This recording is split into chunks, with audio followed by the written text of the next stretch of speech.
जय हिंद, नमस्कार। आपके साथ हूं मैं खुशबू मनोरमा मिश्रा। आप देख रहे हैं लाइव टाइम्स। खबरों की शुरुआत करते हैं। प्रधानमंत्री मोदी आज महाराष्ट्र के नागपुर दौरे पर रहने वाले हैं। वहां पर आरएसएस के संस्थापक डॉक्टर केबी हेडगेवार और गोलवलकर को श्रद्धांजलि अर्पित करेंगे। पीएम मोदी के दौरे से पहले नागपुर शहर में बड़ी भारी तैयारी की गई है। वैसे तो नागपुर से प्रधानमंत्री मोदी का पुराना नाता है, क्योंकि राजनीति से पहले वो आरएसएस प्रचारक रहे, लेकिन प्रधानमंत्री बनने के बाद पहली बार नरेंद्र मोदी नागपुर के स्मृति मंदिर का दौरा कर रहे हैं। यहीं पर आरएसएस का कार्यालय भी है और ट्रेनिंग सेंटर भी है। मोदी के इस दौरे से राजनीतिक गलियारों में भी हलचल है। नरेंद्र मोदी से पहले अटल बिहारी वाजपेयी भी प्रधानमंत्री रहते नागपुर आरएसएस के संस्थापक को श्रद्धांजलि देने पहुंचे थे।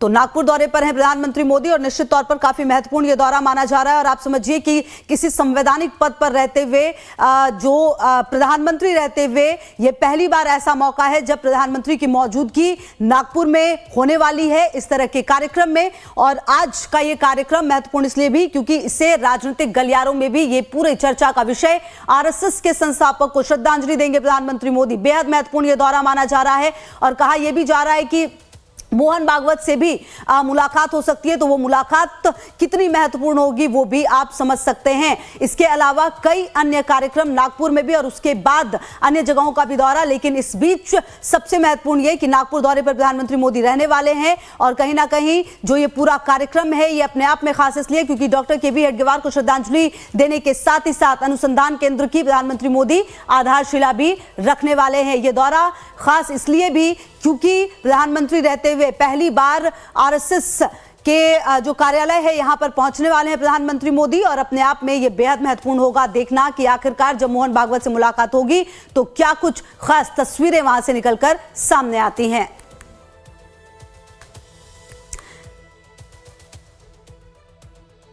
तो आपको बता दें कि 30 मार्च को हिंदू नववर्ष यानी गुड़ी पड़वा के दिन आज नागपुर पहुंचेंगे प्रधानमंत्री मोदी सुबह करीब 9 बजे। मतलब आपसे समझिए आप किसी भी वक्त वो तस्वीरें सामने आएंगी जब प्रधानमंत्री मोदी रेशम बाग में बने स्मृति मंदिर पहुंचेंगे। प्रधानमंत्री मोदी स्मृति मंदिर में आरएसएस के संस्थापकों को श्रद्धांजलि देंगे। स्मृति मंदिर में आरएसएस के संस्थापक डॉक्टर हेडगेवार और गोलवलकर की समाधि है, जहां प्रधानमंत्री मोदी के साथ संघ का शीर्ष नेतृत्व मौजूद रहने वाला है। जहां प्रधानमंत्री मोदी के साथ सीएम फडणवीस और केंद्रीय मंत्री नितिन गडकरी की मौजूदगी होगी। इसके बाद प्रधानमंत्री मोदी दीक्षा भूमि पहुंचेंगे, जहां वो डॉक्टर भीमराव अंबेडकर को श्रद्धांजलि देंगे। इसी जगह पर 1956 में अंबेडकर ने अपने हजारों अनुयायियों के साथ बौद्ध धर्म अपनाया था। इसके अलावा सुबह 10 बजे मदन नेत्रालय प्रीमियम सेंटर की आधारशिला रखेंगे। दोपहर 12:30 बजे हवाई पट्टी का उद्घाटन करेंगे। और आपको बता दें कि मदन नेत्रालय 2014 में आरएसएस संस्थापक गोलवलकर की स्मृति में बनाया गया था, जो संघ के समाज सेवा की फिलॉसफी का प्रतीक है। दोपहर 12:30 बजे नागपुर में यूएबी के लिए बनी हवाई पट्टी का भी उद्घाटन करने वाले हैं। तो ये वो पूरा कार्यक्रम जो पीएम का रहने वाला है और अपने आप में काफी खास ये पूरा कार्यक्रम रहने वाला है, क्योंकि देखिए मौजूदगी जो है सीएम फडणवीस की भी। और देखिए जैसा कि हम जिक्र कर रहे थे, देखिए तस्वीरें सामने आ रही हैं। पीएम का ये पूरा काफिला है जो इस वक्त यहां पर पहुंचा है। और जैसा कि देखिए हम जिक्र कर रहे थे, सुबह 9 बजे का समय था और प्रधानमंत्री मोदी यहां पर पहुंचे हैं। और ये दौरा अपने आप में काफी खास, काफी महत्वपूर्ण। और आपको बता दें कि 9 बजे का वक्त जब मोदी रेशम बाग में बने स्मृति मंदिर पहुंचेंगे, ये जानकारी सामने आ रही थी। और अब ये पूरा काफिला प्रधानमंत्री मोदी का आप देख सकते हैं कि ये तस्वीरें जो हैं वो अब सामने आ रही है। गुड़ी पड़वा का ये दिन बेहद महत्वपूर्ण दिन माना जाता है। ये अलग अलग जगहों पर अलग अलग तरीके से मनाया जाता है। और इस दिन प्रधानमंत्री मोदी की मौजूदगी यहाँ पर केशव द्वार, देखिए जैसा कि आप लिखा हुआ देख भी पा रहे होंगे, रेशम बाग में बने स्मृति मंदिर में मौजूदगी प्रधानमंत्री की। और ये तस्वीरें भी सीधी सामने आ रही है जो कि हम इस वक्त आपको दिखा रहे थे। प्रधानमंत्री मोदी का काफिला पहुंच चुका है। और देखिए महत्वपूर्ण ये भी होने वाला है कि पीएम जब यहां पर पहुंचेंगे तो जो आरएसएस का शीर्ष नेतृत्व है वो यहां पर पहुंचने वाला है। और नजर इस बात पर भी रहेगी कि आखिरकार जब मोहन भागवत से भी मुलाकात होगी तो किस तरह की तस्वीरें सामने आएंगी। और देखिए हमारे साथ डॉक्टर विजय कुमार सिंह भी आरएसएस विचारक हमारे साथ जुड़ गए हैं बातचीत करने के लिए। सर बहुत बहुत स्वागत है आपका लाइव टाइम्स पर। सबसे पहले ये बताइए सर कि आज प्रधानमंत्री मोदी की यहां पर मौजूदगी कितना महत्वपूर्ण रखती है गुड़ी पड़वा के दिन?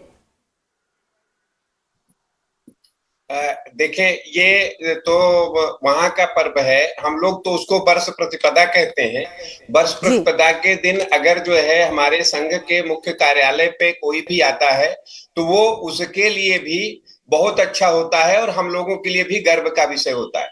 प्रधानमंत्री जी का आगमन जैसे देश के अन्य भाग में जाते हैं, जैसे कहीं उद्घाटन करने के लिए कार्यक्रम के निमित्त जाते हैं, वैसे वो वहां भी गए हैं। अलग से उसको देखने की जरूरत हम लोग नहीं मानते।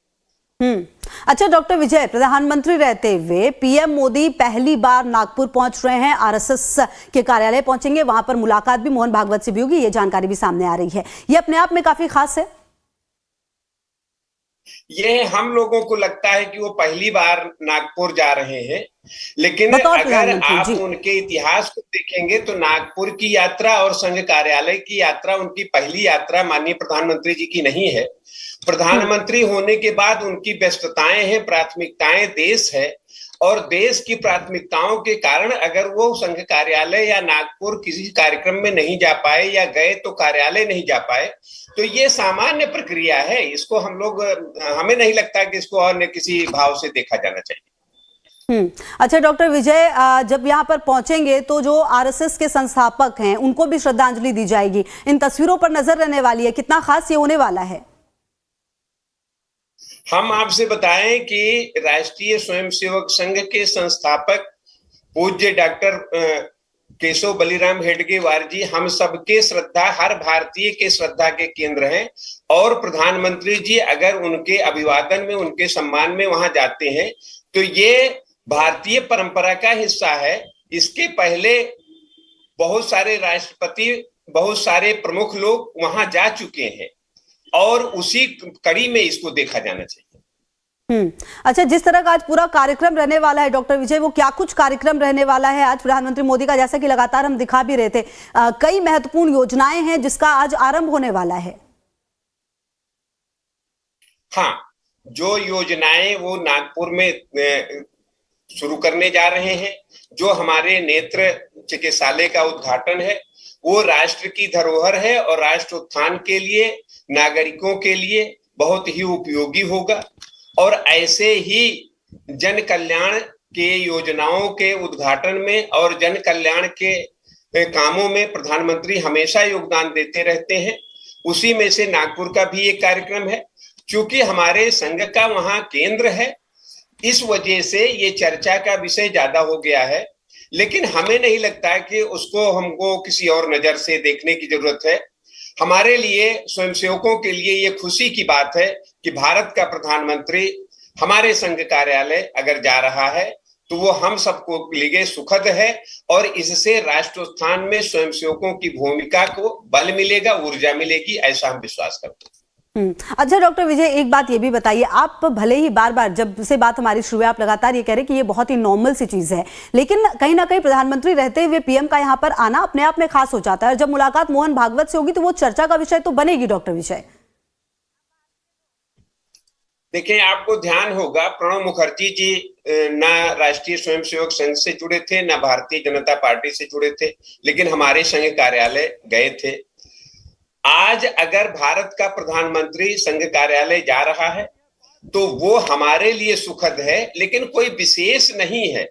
विशेष जन सामान्य में इसलिए दिख रहा है कि चूंकि वो स्वयंसेवक थे, हैं और आजीवन स्वयंसेवक रहेंगे, प्रचारक थे, हैं और आजीवन प्रचारक रहेंगे।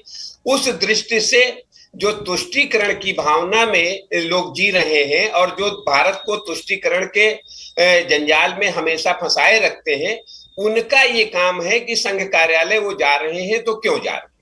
ये हम सामान्य सी प्रक्रिया है। हम बार बार इस बात को कहेंगे कि भारत के हर प्रधानमंत्री को, भारत के हर महत्वपूर्ण आदमी को संघ कार्यालय जाके संघ के विचारों से सीखना चाहिए, संघ को जानना चाहिए। संघ से जो है दूरी बना के रहने से राष्ट्र का कल्याण नहीं होने वाला है। अच्छा डॉक्टर विजय, आप लगातार ये कह रहे हैं कि ये बहुत ही नॉर्मल सी चीज है, चलिए ठीक है, इस पर तो बात हो ही रही है, लेकिन बतौर सिटिंग पीएम ये पहली बार ऐसा मौका होगा जब कोई भी पीएम, सिटिंग पीएम आरएसएस कार्यालय का दौरा करेगा, तो ये तस्वीरें तो अपने आप में खास और अलग तो हो जाएंगी ना डॉक्टर विजय।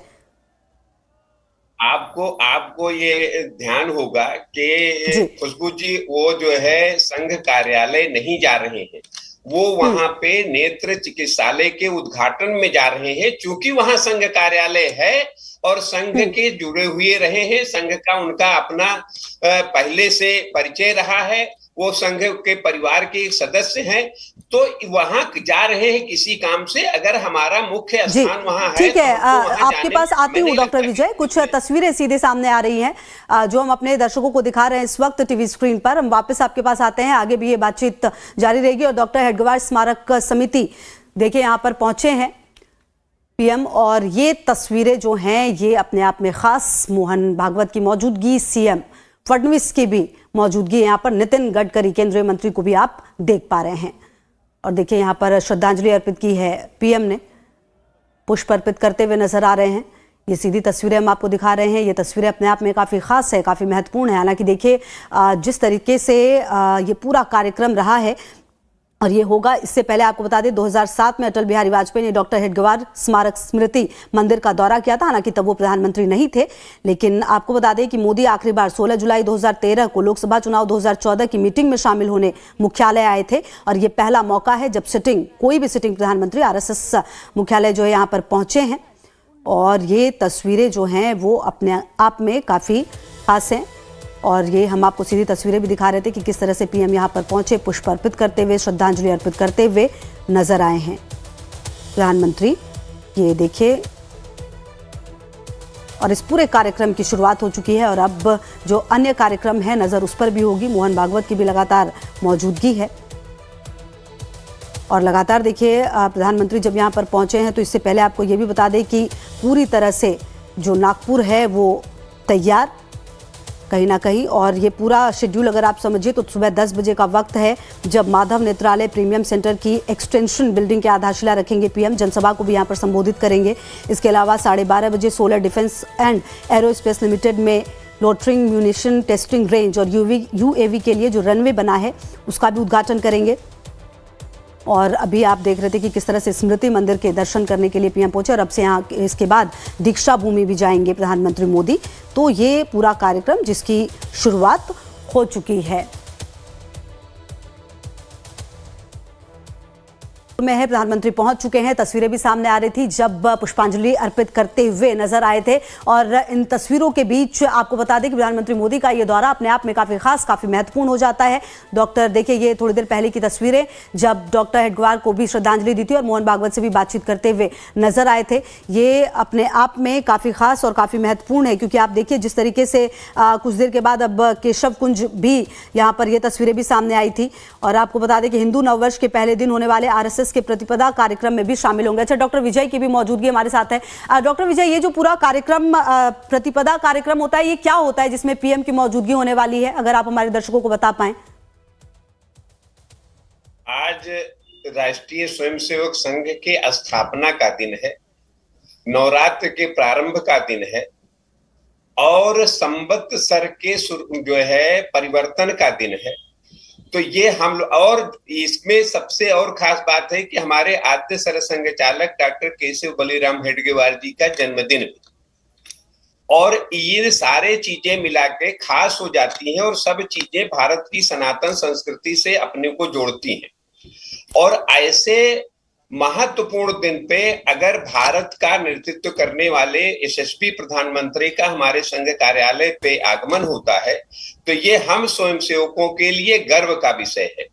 और साथ ही हमारे लिए ये संदेश है कि अगर हमारा संगठन राष्ट्रीय स्वयंसेवक संघ सनातन संस्कृति की रक्षा के लिए, समाज सेवा के लिए ऐसे समर्पित भाव से कार्य करता रहेगा और देश का नेतृत्व उसकी भावनाओं को समझेगा, तो निश्चित रूप से भारत वसुधैव कुटुंबकम की धारणा जो रखता था और जो हमारी परिकल्पना थी, उसको पूर्ण करने में देश को देर नहीं लगी।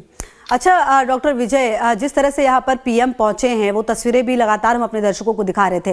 पिछले कुछ समय में अगर आप देखें तो सनातन को लेकर जो जागरूक है वो युवा भी हुआ है। ऐसे में आरएसएस जब अपना शताब्दी ये वर्ष मना रहा है, ये पूरा कार्यक्रम, यहाँ पर पीएम की भी मौजूदगी है, तो कहीं ना कहीं आरएसएस और ज्यादा सशक्त बनता है। ये मैं खुशबू जी, मैं आपको बताऊं कि युवा हमेशा जागरूक रहा है और युवाओं का सनातन के प्रति समर्पण में कभी कोई कमी नहीं रही है। यह भ्रम है कि आज वो सनातनी हो रहा है। उसको सनातन से दूर रहने की योजना पूर्वक कार्यक्रम किए गए हैं और दूर रखा गया था। अब तक की सरकारों की नीतियां समाज की अग्रणी भूमिका निभाने वाले अधिकांश लोगों की भूमिका और तरीके ऐसे थे कि उनको सनातन के नजदीक तक युवाओं को जाने ही नहीं दिया।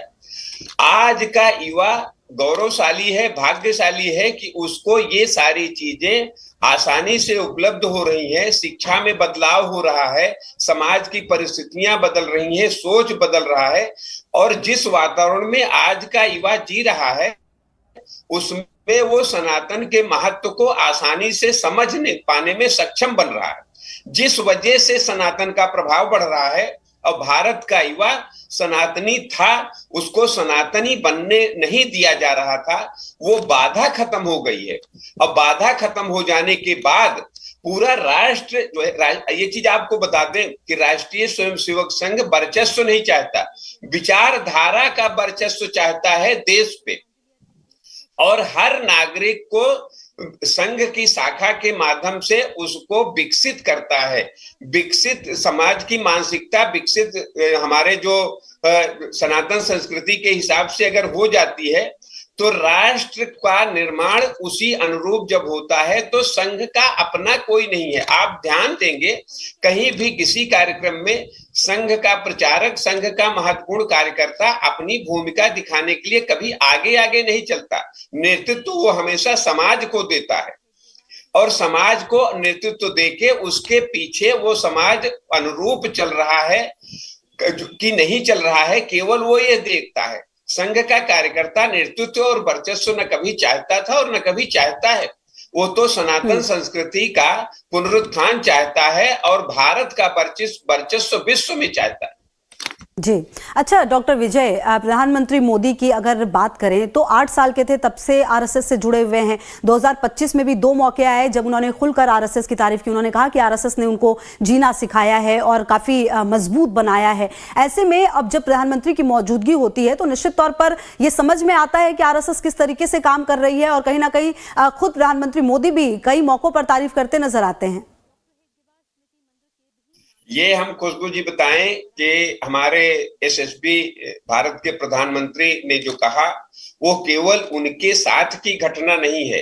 राष्ट्रीय स्वयंसेवक संघ का समर्पित स्वयंसेवक जो भी है वो संघ की शाखा जाने के बाद विचारधारा से पूर्ण होकर संघ कार्यों में कब संलिप्त हो गया, अधिकांश को इसका नहीं पता। ये समस्या तो योजना पूर्वक संघ में जो जा रहा है और योजना पूर्वक संघ सीखने की कोशिश कर रहा है उसकी समस्या है। स्वाभाविक प्रक्रिया के तहत राष्ट्रीय स्वयंसेवक का हर स्वयंसेवक स्वाभाविक रूप से जाता है और वहां जाने के बाद संघ की विचारधाराओं का विरोधी होते हुए भी कब उसका अपना हो जाता है ये पता नहीं चलता। ये तो जो है भारत के यशस्वी प्रधानमंत्री ने अपना अनुभव बताया। हम आपको बता रहे हैं कि ढेर सारे दूसरी विचारधारा के लोग, ढेर सारे जो है हम आपसे कहें कि इवन देन नक्सल से प्रभावित लोग भी राष्ट्रीय स्वयंसेवक संघ की शाखाओं में आने के बाद में उनमें इतना परिवर्तन हो गया कि वो सोच भी नहीं सकते थे कि क्या मैं वो पहले जो था वो हूं। इसीलिए राष्ट्रीय स्वयंसेवक संघ का हर महत्वपूर्ण व्यक्ति, हर जिम्मेदार कार्यकर्ता यही कहता है कि संघ के बारे में कोई भी भ्रांति पालने से पहले आप संघ की शाखा आइए, संघ के कार्यालय आइए, आपके सारे संदेश अपने आप दूर हो जाएंगे। तो ये हम दूर से देखने पे ये सारी चीजें अलग अलग लगती हैं, ऐसा है नहीं। अच्छा डॉक्टर विजय, पिछले कुछ समय से अगर देखें तो जो राजनीतिक बयानबाजी है वो आरएसएस को लेकर हमेशा होती रही है। लगातार ये कहा जाता है विपक्ष की तरफ से कि जो रिमोट कंट्रोल है वो नागपुर में है। ऐसा क्यों होता है और ऐसी भ्रांतियां क्यों हैं आखिरकार?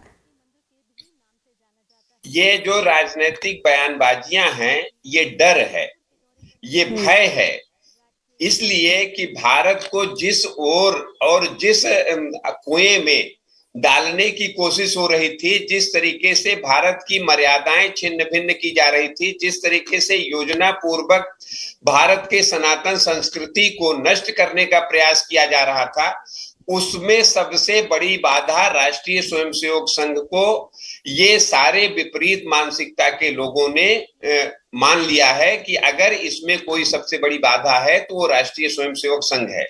तो जैसे ही संघ के विचार प्रभावी होने लगते हैं, उनको लगता है कि ये इसका रिमोट कंट्रोल राष्ट्रीय स्वयंसेवक संघ है, लेकिन ये अब वो भूल जाएं राष्ट्रीय स्वयंसेवक संघ का विचार इतना प्रभावी हो गया है कि हर कार्यकर्ता रिमोट रखने की स्थिति रख रहा है। अगर कोई भी संघ के विचार के विपरीत भारत में प्रभावी होने की कोशिश करेगा तो अब उसको वहीं पे जवाब देने की हैसियत संघ के कार्यकर्ताओं में बढ़ती जा रही है।